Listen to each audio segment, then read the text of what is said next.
Morning, good afternoon, good evening, according to the time zone where you're watching us. It's really great to be with you again here, episode 5, Talk to Admitting Doctors. My name is Paul Mendes-Dia. I'm an IAF certified professional facilitator, and along with me is my co-host, Martin. Afternoon, everybody. Good morning and good evening. How are you? It's so good to be here again with you, Martin. And wow, this time we are hosting two wonderful guests, women facilitators, Mary Alice Arthur and Judy Rees. They are renowned in the field. I bet that if you are watching this, you probably know them already. But we normally ask our guests to share something that they normally do not share with their audiences before we start. Would that be okay, Judy and Mary? Starting alphabetically, maybe Judy? What kind of something would you like us to share? So the juicy piece is Judy. Today's been a bit stressful because I'm preparing for my first in-person facilitation for more than 2 years, and I'm just putting the plan together for a 3-day leadership retreat, and it's so interesting having to remember how to use Post-it notes and sticking them on walls. Oh, crikey, yeah. Oh my God, don't tell me that, because just the last episode, we hosted two of the moguls of the digital visual collaboration world. I'm talking about Myra and Mural, respectively, evangelizers. They were here in this studio, the same studio with you. And I think they will be shocked if they listen that famous Judy Rees is using Post-its. What I loved to hear the other day was that I think it was Miro, but it might have been Mural, had their big away day in person. Wow. Very recently. Someone I know slightly was facilitating, and that group of people did use their tool on a big screen in the wall, but they were in person. It wasn't just online. And one of the things that's been interesting as we've started to come out of this whole mostly being online period is people are starting to tell the stories about how organizations that we came to rely on during the pandemic period, at the start of it didn't realize that their tools were actually remote working tools. Oh, yeah. Somebody has said, and I can't verify this, somebody has said that Slack had no idea they were a remote working tool. and just for the viewers who may not be familiar with Slack, it's like a replacement to email, kind of a mix of a project manager and. But no. I don't want to go into the technical details for the moment, Judy, because first of all, I would like to have some personal sharing from you. Go on. Judy, tell us something that you normally do not share with the audience. Come on. About yourself, your life. Oh, that outside this window, I'm going to have to show you. So over here is a classic facilitator's window, full of sticky notes as I plan out a schedule. But I'm not sure if you can see, but if I point my camera right out the window, you can see a castle at the top of that hill. Can you see it? No, not quite. Well, a cable isn't quite long enough, but I live within a few hundred yards of the oldest castle in England. Wow. Oh, cool. Wow. That must be spreading an interesting vibration, I'm sure. Yeah, it was only built for show.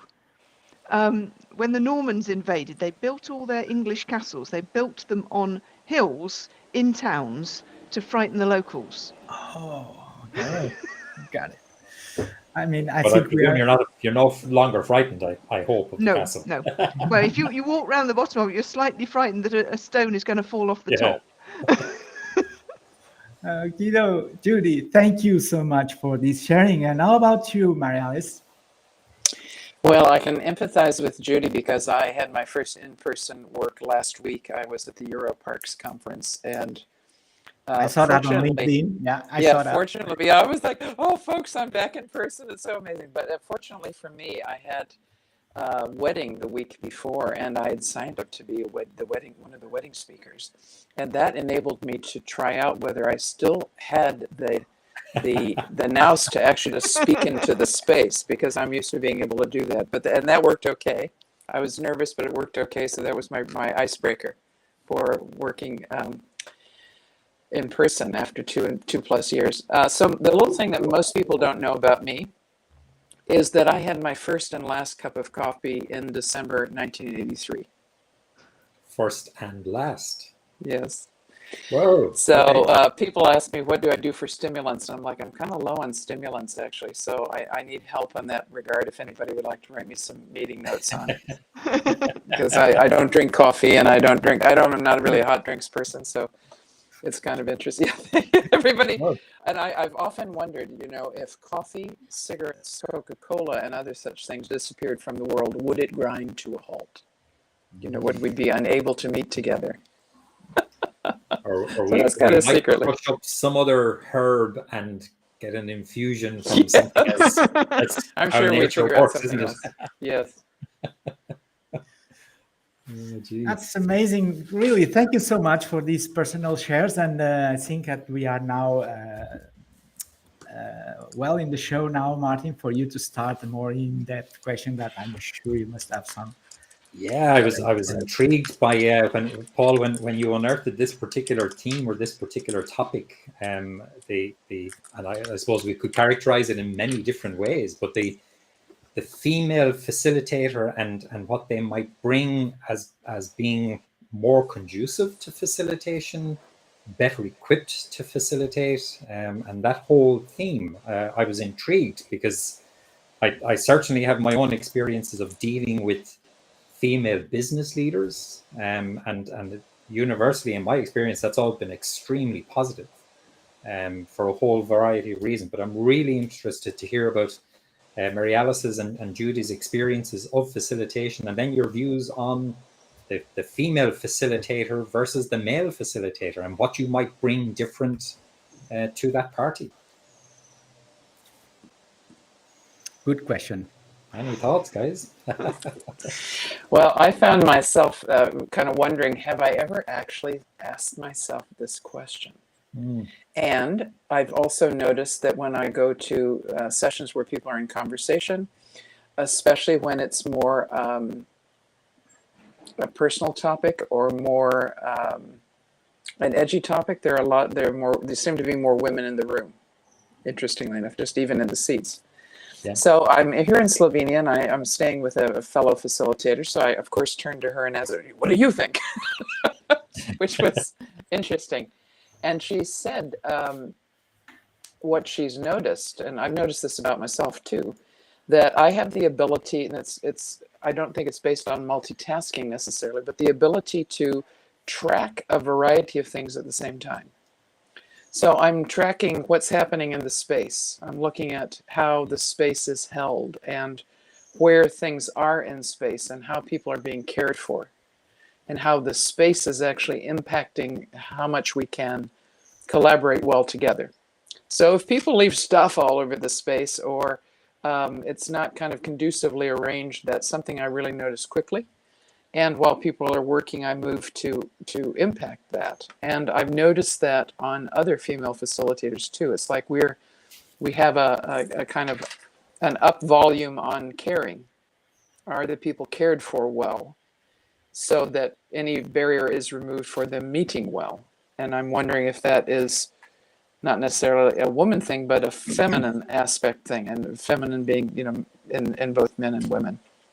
So those people who are attuned to caring or wanting to be of service to their group, are they naturally attracted to facilitation? That was the first question that arose for me. So maybe I throw that into the middle and ask you guys, what attracts you to facilitation? Is it that you care for people, or why did you come in? Sometimes I hold up a pen, here's my pencil, and I say, okay, well, there's two ends. There's the pointy end. Like, some people came into facilitation because they wanted to help task get done more effectively or efficiently. And some people come into facilitation because they want to help people be together better. And the adept facilitator for me is somebody who can go back and forth smoothly between these two things, helping the relational field get the task done, helping people achieve stuff so that the relational field is strengthened, and so on. If you don't pay attention to both ends of the spectrum, you'll never be able to ride the current when it gets rough, because it always will, especially if you're wanting to do something that's an emergent space or something that's innovative. So there's some, let me toss that in first. Cool. Yeah, that's some interesting perspectives. Judy, any reflections on that in your experience? Let me throw in another set of perspectives, because I was reading a thing yesterday, and I'll tell you about the thing a little later on. But the point it was making was the way women behave at work in this specific situation, but it's probably true of the way women behave generally, is a combination, of course, of how women are able to and choose to behave themselves, but also how other people expect them to behave.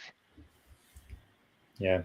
It's not just that we as women, as facilitators, as people, are bringing particular stuff to the table. It's that other people are bringing their stuff to the table, which lays their expectations on us. Yeah. And the particular piece I was reading was about how, and the research is really conclusive and really interesting, how women generally take on huge amounts more of what you might call office housework than men do. They're much more likely to volunteer to do it, and they then do it and do it well. And this is what the writers of this article were talking about, non-promotable work, because nobody thanks them for it and nobody's likely to promote them for it. Now, it strikes me that facilitation, not at the sort of the high professional level that we're referring to it probably here, but at its most basic level, facilitation as opposed to chairing is a kind of office housework. Yeah. And therefore women are much more likely to volunteer for it and also much more likely to be asked to do it. So is it a gendering? Is it gender role? From what both of you have said there, there's a sense that there's a natural gender role happening that fits well with the facilitation requirements.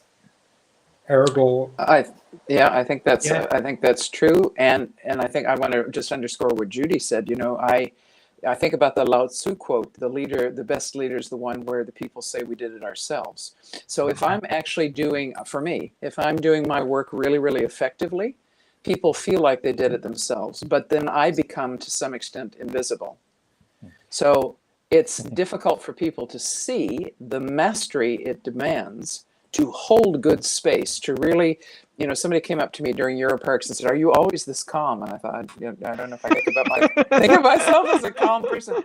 But I said to that person, I can tell when somebody's done their personal work, because it's like they're a deep well in the room. It's almost like there's an underground river, and people settle in a different way.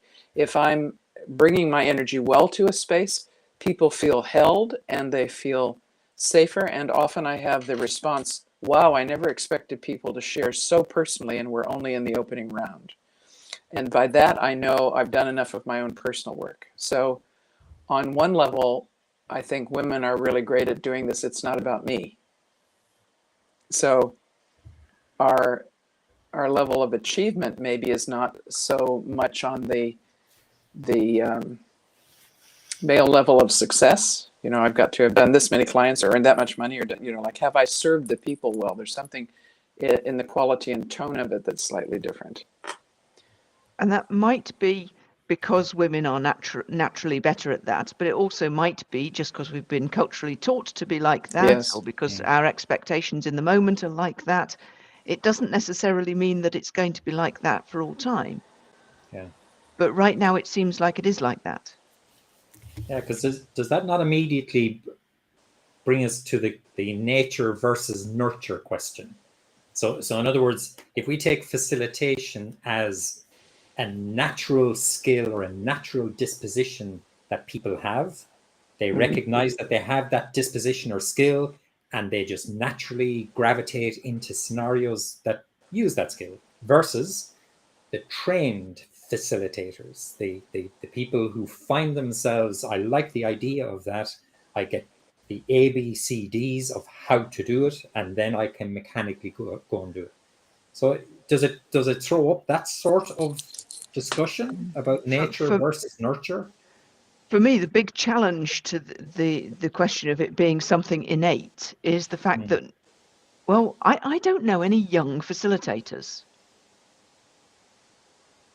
I don't think... That's a really good observation. I like that. I do think... Yeah, that's interesting. Yeah. I don't think that people commonly go into facilitation as a first career. It doesn't mean it never happens. For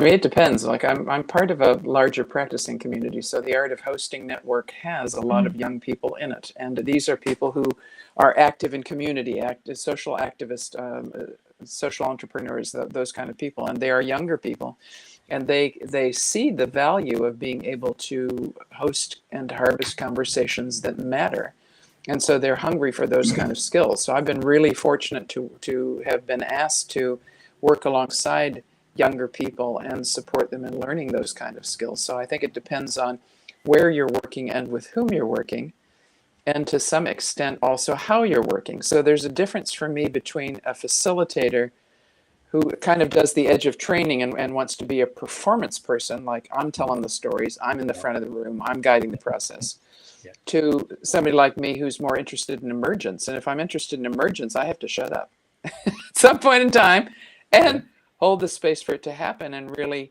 help the group to know. I often say to people who are young in this field, there are times when you have to look like you're confident, because there'll always be a point when we go past divergence and into emergence. This is what I call going past the edge of the known universe, and we fall into that, oh my goodness, I used to be in love with you, but now I hate myself, I hate everybody, I want to run screaming from the room.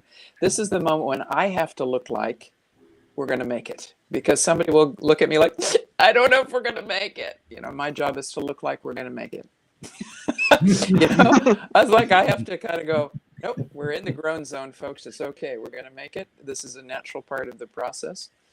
So I find my greatest joy in kind of hosting the whole, being able to hold all the parts of something that's happening. And it's not about performance. It's not about me. So that I realized after a while that it's not that I have to know what to say. I have to listen deeply enough to then have what is needed flow through me. And that's a different way of being of service than holding the technique or the tool. So I have a friend who talks about folks who are tooligans, not hooligans, but like they want the next tool. They want the next, like those guys who have, they open the drawer and it has all the past versions of the phone and everything, every other kind of tool that's in there. So I'm not one of those. I'm very less interested in tools. I'm more interested in how do I really support a group into being its best shape together and really working well together, staying together for long enough to get the good work done. Absolutely. And we have a surprise guest waiting for us today, and I'm sure that she will bring an interesting perspective to whatever was already shared here. And let me welcome my dear colleague, Sarah Wang. Hi, Sarah. Hi, Sarah. Hi. Yeah, thank you so much for sharing, Mary Alice and Judy. And what I really love about the discussion so far is the systemic view and also the projected norms. And in this one sentence, between the male and the female, and even if you look at the chat, the cheering of, oh, well, it's so nice that you open this possibility of not just female or male, but feminine and masculine. And even how Mary Alice said it's like this and that. It's that tension as well, because otherwise you just hang loose in a way. And for me, it's about even being a tooligan. I think the masculine energy is like, and this is from Heather Platt, like this, the directive energy. And the feminine energy of this holding And maybe I think it's not about the gender role of men are from, how was that book? Men from Mars and women from, Women are from Venus. Venus, right? It's like polarization, but it's more of, can we hold this tension that it is? And who has the lived experience of being at the margin and can invite those needed voices to make the system to be a whole. Like Judy said, when you enter a room as a facilitator, whether you're aged, you're there for a goal. You want to do something. But then is that in the interaction with the group, with the room, with the conditions, with the post-its that's not sticking on the wall or not, to come up with these unique kind of skill sets, and that's not fixed. That you can kind of like think on your feet, and that can be whatever gender roles. Because what about if you're feeling that you're gender fluid, that you don't want to fall in these kind of, I'm a male or a female, but it's more of what do you have to offer. I'll stop there. So Fantastic. is it more about a disposition, and an ability to sense what's happening in the space? And as you were speaking there, Sarah, in differentiating between masculine, feminine versus male, female, I was thinking in terms, you mentioned systemic. Mary Alice, I think you mentioned the idea of holistically embracing something. But then we're also all familiar as facilitators with the need in certain stages to be reductionist, to take things apart, to see where exactly are all of the moving parts. But then we need that, maybe that's part of where the grown zone is, Mary Alice, that you mentioned earlier. But then we do get to a point, we always try to get to a point to say, well, how are we bringing all this back together? How are we reconnecting to get the holistic piece? So are we kind of heading in the direction of saying it's not about male, female, it's more about approach appropriate to the phase at which the group is currently at? Is that more where we're at? I could give it a shot. So for me, facilitation is about having the awareness to serve what's needed in the group. So that depends on, it's also being humble, because then you never host alone. Mary Alice knows this from art of hosting, because I might have a blind spot. And talking about systemic, it's the power dynamic in the room as well. When I'm in front of the room, because of projection of the group, and also because of the assignment, I might have this tendency to move towards something. And if I don't have a team to hold that, to call me in and to call me out, then I might end up being oppressive. And if facilitating is about making things easy, we should ask us the question, for whom are we making things easy? Because if we're seeing things to shift, are we then shifting to reproduce more of the harmful systems? Or are we shifting in serving sometimes very painful birth and death as well, to shift to another direction? Oh, amazing, interesting observations. Wow, we are advancing here in Yeah. the field of facilitation. This is I think that's a really important edge you're pointing to, Sarah, because there are some very big dynamics at work in the world that are calling for our attention. You know, the pandemic has shifted how we think we can work, and I believe underneath that should be the question, what is work? Because there's a lot of stuff being done in the, you know, I used to have a business card. I used to work with a group of facilitators, and we had these kind of folding open business cards, and we had roles on the inside, and some of my colleagues had funny ones like goldfish grooming. I had heart massage in the middle of mine because I realized that a lot of times what I was being asked to do was to reinvigorate the spirit or the heart of a group, which had somehow become bruised and sad because of the work they were doing, where they actually realized deep in their own souls it wasn't really valuable work.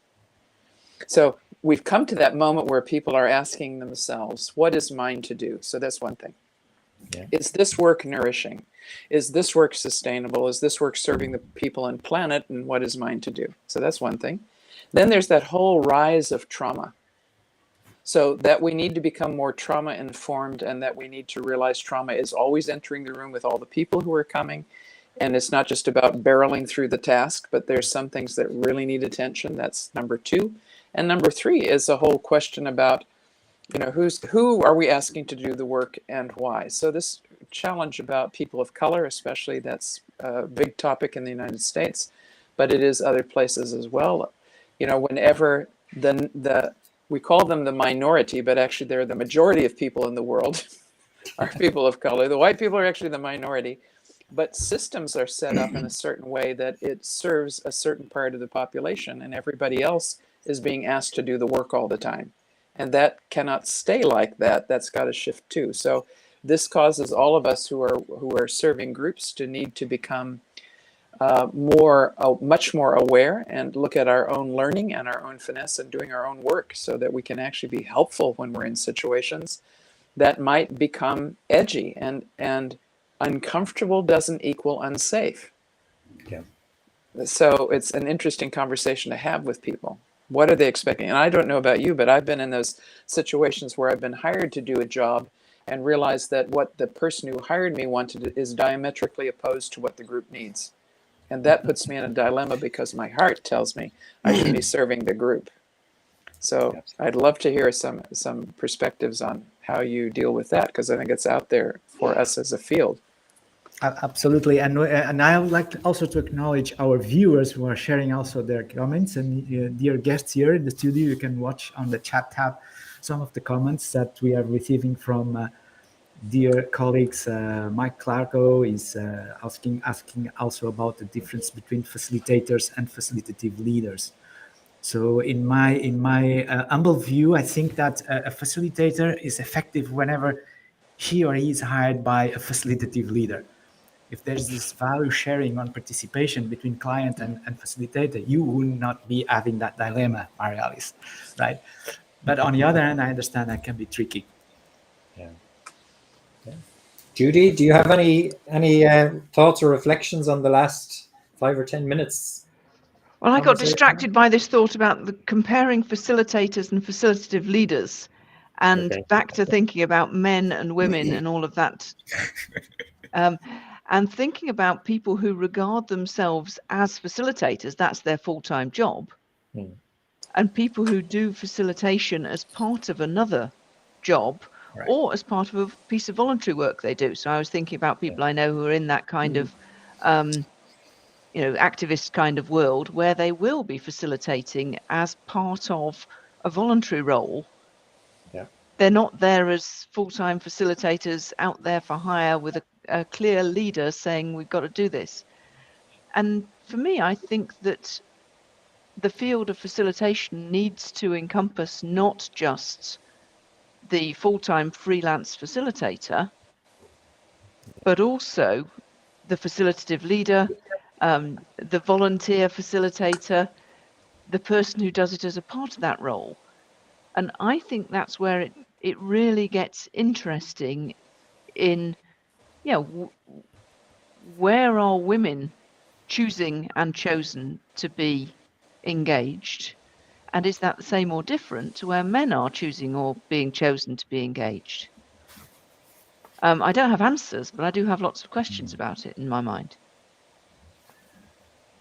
I wonder, does that in some ways actually take us back to the masculine, feminine side of people's personalities, people's dispositions, and the fact that different scenarios, different situations call for different types of intervention. And is that where the facilitative person, as opposed to the technical facilitator, can be differentiated? Maybe every scenario requires facilitative disposition. And then does that beg the question, are men better at it than women? Are women better at it than men? Or actually, does it just call out a different part people's persona depending on the scenario, depending on the circumstance. I think that's a helpful way of thinking about it. It's about facilitative disposition. I get very frustrated with the idea that a particular personality is feminine or masculine. Yeah. I suppose I'm not a very girly girl. And, you know, nobody would accuse me of being overcaring. And, you know, I'm perhaps more task focused than some facilitators. However, I think I do have a strong facilitative disposition, Yeah. mostly because, not because I'm at either end of Mary Alice's pencil. I'm not about task, nor am I about holding space for the group. I'm just really, really curious about what they're going to do. Now, does that make me masculine or feminine? That just make you Judy. Yeah. Yes, and this is interesting because it's a comment from Ajay Radhi. Thank you. And about this curiosity, I think curiosity is really a skill that I have to develop myself. I approach this field as a tool guy because I work with group decision support systems, as probably Martin knows this, and I was totally task oriented. So in my first CPF assessment, I was deferred, of course, because I have to unlearn a lot of stuff that I was used to do when running meetings, because I run meetings actually, you know. And now hosting meetings is a completely different thing, and being curious, permanently curious about where this is going to take us, right? It's an interesting skill. But let's hear about this interesting women's circle of knowledge.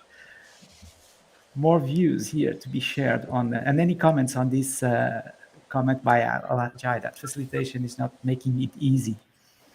Could I just ask a general question? Over the years that you've been a practicing facilitator, have you found your style changing and emerging and evolving? Or do you think you started in the profession with a particular style and approach and it still serves you reasonably well? I'm happy to answer that. Mine has evolved a lot, and it's particularly evolved over the last couple of years as more and more people have asked me to facilitate more and more global online events, and the engagement with such a much wider range of cultural environments, one way or another, people from all over the world getting involved, learning that actually you can't just assume that everything is going to be Western culture based, and you just have to flex a bit more. Yeah. You still hold that same idea that you had when you came in, but you've just got a much wider range of people to work with. Yeah, and different ways to look at the same thing. Doesn't make anybody right. Mary Alice, Sarah, your evolving journey? I came into facilitation through what I would call a lateral arabesque, because I left my last full-time position and started working with two colleagues who were facilitators. So I had my training with people who were extremely good at setting clear communication around groups. So, you know, I feel LinkedIn keeps reminding me how long I've been doing this. Quite kind of long in the tooth. And of course, when you begin, you want to know about tools. So you want to know about what to do. I've never forgotten my colleague in the beginning saying to me, well, you have to plan and then you have to be willing to throw away the plan. And I was like, what? You have to be willing to throw away the plan? It took me a year before I really knew what he was talking about. So, you know, it started out being, what do I do? It then became, who am I being? Because you are your own greatest instrument, really, inside of facilitation. Who you are being makes a dramatic impact. And I learned quite quickly, if I'm confused, it'll manifest itself in the group. If I'm feeling clear or open or curious, that also will manifest itself. You need to be quite aware of what you are, what energetic you're actually putting out there. And then I learned that what I'm most interested in is collective sense and meaning making, which is why I'm also a narrative practitioner. I think there's story going on in groups all the time, and I realized kind of I had a begatbo, that's the blinding glimpse of the bloody obvious, one time when I realized a meeting is a story. It's a beginning, a middle, and an end. Except that there's the beginning of the beginning, the middle of the beginning, the end of the beginning. People are in different places. So where does conflict come from? Conflict comes from us believing that other people are in the same story as we are, and they're not. Yeah. Or that they're in the same part of the story that we are and they are not. And just recently, I met the guys who created Liberating Structures. At first, I was a bit annoyed with them because I thought they've just got all these tools, they've renamed them, and they've called what? Hello? But when I heard them speaking, I realized they come from the same practice field as me, which is that we need to make practical things that people can do. A liberating structure does two things. The liberating bit is about releasing people's energy to do work together and to be present and to contribute. And the structure means people need a little something that they can do easily so that we can actually move stuff. And then I realized story is actually a liberating structure. And I was like, wow. So I think the other thing that I've learned over time is that you always keep learning, and that I'm most happy when I'm in fields where I can really learn with others and be present to us co-creating the learning together. That's what actually nourishes me the most. And I think the group too. Yeah. Oh, I love these questions. And I think in pictures. So for me, I would say it's like this Super Mario game, right? You started out real simple. You just jump like over that thingy, and then and when you go, you evolve, and you need other tools. You cannot just jump. You got to do something different as well. And for me, if I look back at my path so far, it's always the tools is about what resonates. So there's something. When I started, I was a policy advisor. I did a lot of stakeholders engagement. It was about, okay, so the ministry needs to get something done. How do we get the citizens to respond to that? And even though if we have the input, is it the climate to push that into a policy? Do I have the internal dynamic aligned to get those wishes into the policy? Are there other power dynamics going on within that? And sometimes tools or fields resonate because there's something of the yearning of the learning that I wanted to have, like the curiosity of what's going on here, trying to figure it out. And then from that resonating space, you kind of like imitate, like, oh, what are the other tools that will get me to achieve that? Would that be liberating structures? Would that be Miro? Would that be Slack? Or you try to assemble your toolkit in a way. And in that assembling, I'm relating to new narratives or new possibilities, because otherwise I'm kind of like stuck on this level if I don't have new experiences. And then from that relating, I can create new stuff. Maybe I've practiced art of hosting, I've practiced the Lewis method of democracy or whatever. And then I started to think, hey, what are the challenges that I'm asking to serve? And can I be curious of what I need to learn, but also what the group needs? And can I create new stuff? That's a pinch of liberating structure, a pinch of deep democracy, and a pinch of whatever there is. And that is serving the wholeness as well, because then it's not just one level being stuck. Then you're not just the Super Mario, but it's like the metaverse, and you can be an avatar and interact with different realities.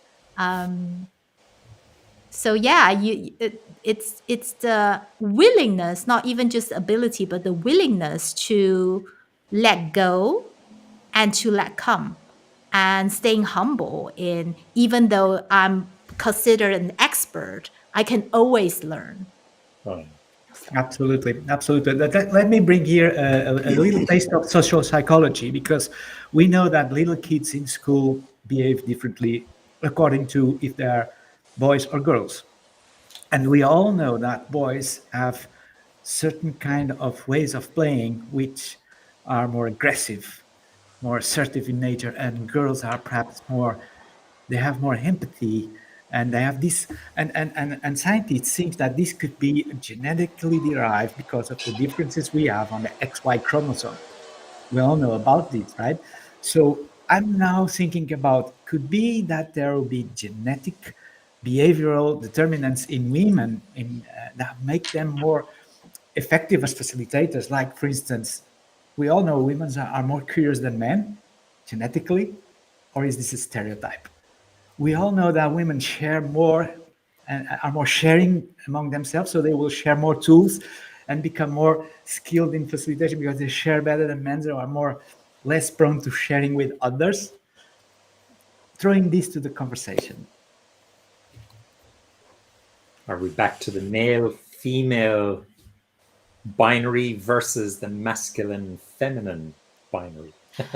Because this is your chance to promote yourselves as facilitators because you're women, right? And we are outnumbered, Paul. Totally. But next episode will be the revenge. I, I think I will come back to Martin's remark of nature versus nurture, because even if you go back to the genetics, like being male or female, it's the same. Those are the same elements.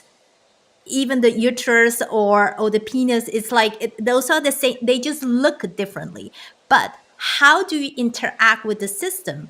Because I'll have a practical example of, if you ask a group of boys, what do you want to eat? They will just say something. But the girls are more like, oh, what do you want to eat? But that is something that's tend to. So what is the system affirming certain kind of traits? And we all want to belong. So we will adapt our behavior. So like the air is different. If everyone is smoking, you adapt how you breathe so you don't cough. And instead of like there's something wrong with you to the individuals, it's something we need to see, like what is the system affirming and disaffirming. And that's where culture comes from. So within the field of facilitation, instead of thinking are men better or are female better, it's more, it reminds me of the Prime Minister of New Zealand, some quotes I can't remember, like it's about being the politic, and they meant and people tend to think that you can only kind of like win the fight if you're being mean. And she's like, no, I'm cultivating another culture and another behavior. Yeah, I'll stop there. Yeah, and we have here another comment from our viewer, Greg. Thanks for posting. I wanted to mention that Annette Simmons, who is one of the kind of out there and interesting people in the narrative field, recently published her book, Drinking from a Different Well, where she actually did research on the difference in the way that men and women tell stories around power. And there is a difference. Women most often will tell stories about how they help to something to succeed. And there's a difference between collaborative and competitive narratives. So the challenge for us in most of our systems, in our organizations, in our international aid work, et cetera, is that they're set up on competitive narratives. And that means that when women or people tell a more feminine narrative, which is usually a collaborative narrative, they are talking about multiple stakeholders. They are talking about some people having to give up something in order that others benefit. They're talking about longer term objectives. And so the challenge is that these narratives come across sounding like they're diffuse, wussy, hard to do, don't meet the goals. You know? So there is, when we're talking about nature and nurture, there's also something very powerfully in place in our narrative that is against collaboration, interestingly enough, because if we collaborate, some things have to give. And you know that fight, flight, or freeze, that research originally was done on young male students. So the feminine part of that research is tend and befriend. That's what women do. If they get stressed, if we, we're like, who can help me? Hey, is it the same for you? I mean, I found myself sometimes in Ohio, suddenly the power goes out. I don't know why I live in a place where the power goes out all the time. I go out on the street, I'm looking around to see a neighbor. Hey, is it the same for you? That's the first thing I do. I go ask my neighbor, am I the only one?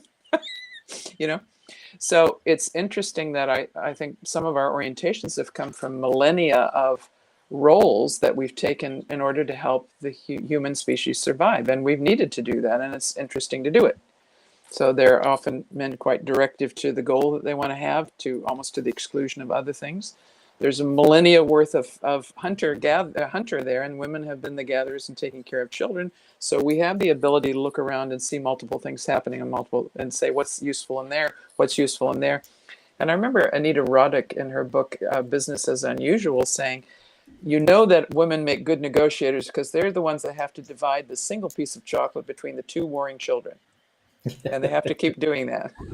So there is something that's kind of been cultivated over time, I think. And I think maybe this time is calling for us to actually spread out how we look at things and take on new roles and stretch ourselves in different ways. There's a very, very rich seam of insights coming out of this conversation, guys. We could certainly go on. Paul, you're obviously keeping an eye on the clock for us. We're 45 minutes in. You believe it or not? Well, I'm sure he's watching us in the background. I feel really curious about what happens if next month this same conversation is all about how men are in relation to facilitation. What's going to be said? What does everyone here predict would be said in a conversation about how men relate to facilitation? And is it just going to be, men are very competitive and they're all very task focused and la, or is there something more interesting that would be said next time? My instinctive reaction would be it and I'm reflecting now on the last, say, 12 or 15 of these type fireside chats that Paul and I have hosted. And I would say in part it would depend on who we bring onto the discussion. I think that will be less significant in the females that we will bring into the discussion. So I think we could bring in 2 or 3 men into the discussion and we could get one flavor. I think we could bring a very different 2 or 3 men into the discussion and I think we could get a very, very different flavor. And I'm drawing that conclusion just from thinking about some of the parties that people that we've had in our discussions to date. But I think it will be a really, really interesting conversation to have. and just to see, okay, so what would the guys come back with? Because I know from a personal point of view, when I started facilitating work, which is back around 2006, I interviewed for a job where I became the team leader of a group of 9 facilitators, but I'd never been involved in facilitation previously.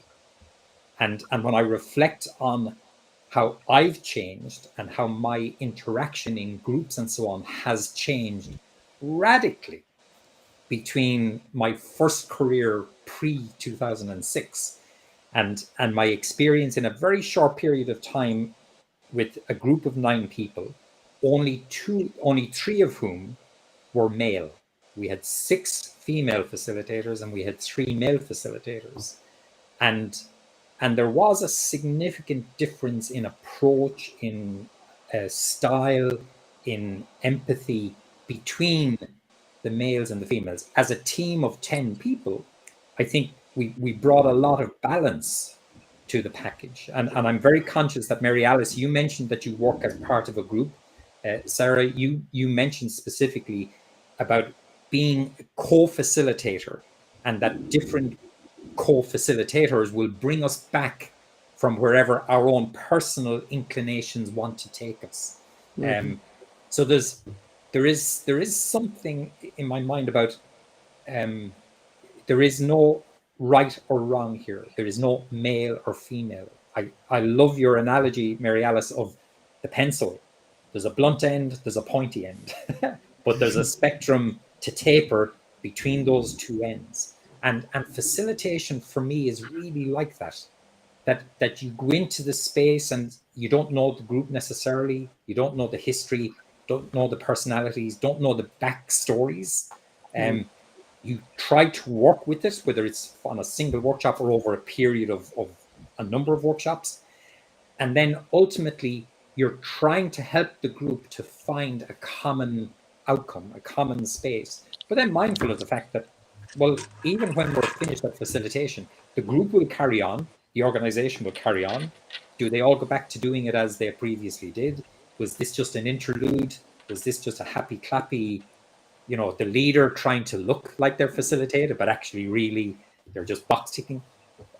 all of the above may or may not apply, which leaves me just scratching my head wondering, is it really about male or female? Or is it really about, Judy, I really loved the point that you made there about curiosity. That certainly as I reflect on my own facilitation work, I think I can do my best work when I know least about the environment that I'm actually going into.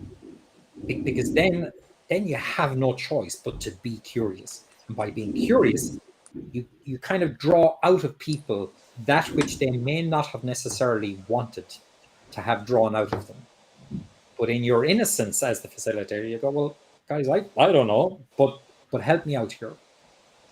And then by them helping you out, you get to a point where you can just step back from the conversation and leave them at the conversation. Absolutely. Which I think Mary Alice, that's going back to an earlier point you made about it's knowing when to step away and let the group continue with what they are doing.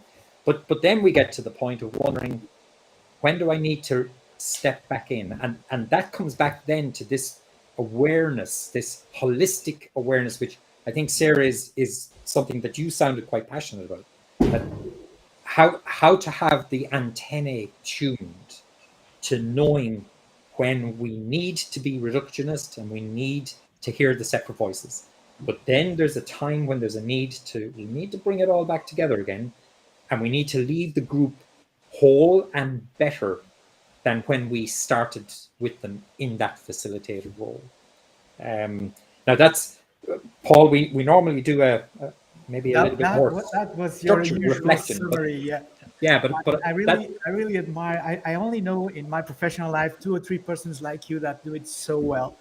Thank you so much, Martin. And last one I'll say for our dear guests, was we are fast approaching our limit time of 50 minutes. In fact, 1 minute past the limit. But it's been so enjoyable to be here with you. I apologize for my internet glitch.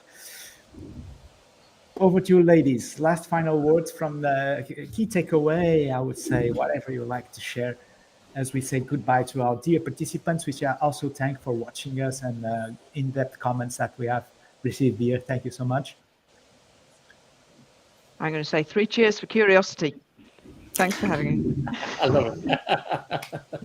Sarah.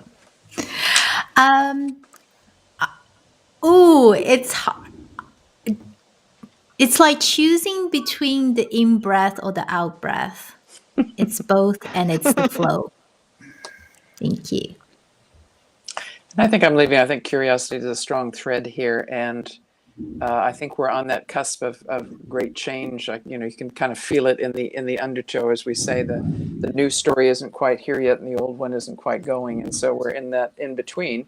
And that's actually an excellent place to be curious, to tell stories, and to say to ourselves something like, "What could this also be?" Which is, just a really nice, curious question. So my message to people is keep going. Absolutely. Let me add to curiosity that we have also to be a good integrative, like Martin just did. Try to integrate the pieces and share that, offer that to the group so that we can get the validation and proceed. I think it was an amazing conversation. Thank you so much, Judy, Mary Alice, and Sarah, for being our surprise guest. Thank you so much, Martin. It's always so good to be with you here online, virtually. I'm looking forward to the day where I will be in Ireland with you, taking some walk in the field. Enjoy the rest of the week, ladies and dear viewers. Bye for now. Thank you all very much, Thank guys. you. Lovely to speak to everybody. Thank you. Bye.